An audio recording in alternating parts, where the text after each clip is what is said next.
अगर आज रात बैंक में चोरी हो गई या फिर आग लग गई तो कल सुबह बैंक आपको 50 लाख के सोने के बदले कितना रुपए देगा? 50 लाख वापस देगा? सिर्फ 5 लाख वापस देगा। आज हम देखते हैं बैंक लॉकर ट्रैप क्या होता है और बैंक के अगेंस्ट एक ऐसी स्ट्रैटेजी बनाते हैं जिसमें बैंक ही नुकसान पे हो, हम नहीं। आरबीआई के रूल के हिसाब से जितनी आपकी लॉकर की फीस है उसका सिर्फ 100 गुना ही बैंक आपको इंश्योर कर सकता है। मान लो 5,000 रुपए अगर लॉकर के साल की फीस है तो फिर बैंक आपको सिर्फ 5 लाख रुपए तक ही लायबिलिटी पे कर सकता है।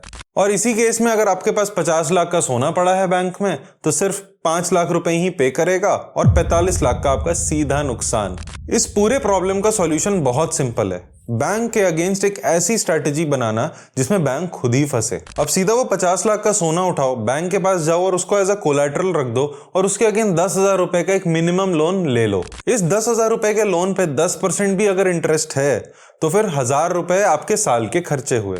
जब आपने लॉकर लिया तो सिर्फ आप एक टेनेंट थे, अभी आपने सोना बैंक को दिया तो वो उसकी कोलैटरल बन गई। अब बैंक नहीं कह सकता कि उसकी लिमिटेड लायबिलिटी है क्योंकि सोना पूरा उसके कस्टडी में रखी हुई है। अगर अनफोर्सीन रीजन से कल सुबह कुछ होता है तो उसको 100% ऑफ द मार्केट वैल्यू वापस करना होगा। आपने लोन का इंटरेस्ट 1,000 रुपए पर ईयर ऑलमोस्ट पे किए, जबकि लॉकर तो 5,000 रुपए का मिल रहा था। 5,000 के लॉकर में सिर्फ आपको 5 लाख की सेफ्टी मिलेगी। इस 1,000 रुपए का जो ईएमआई दे रहे हो इसमें आपको 100% गोल्ड की सेफ्टी मिलेगी। और बैंक में कुछ मिसहैपनिंग भी हो जाए तो बैंक भी गोल्ड का इंश्योरेंस करवाते हैं। आपने सोना उसी बैंक में उसी जगह रखा है, बस आपसे बैंक का रिश्ता चेंज हो गया है।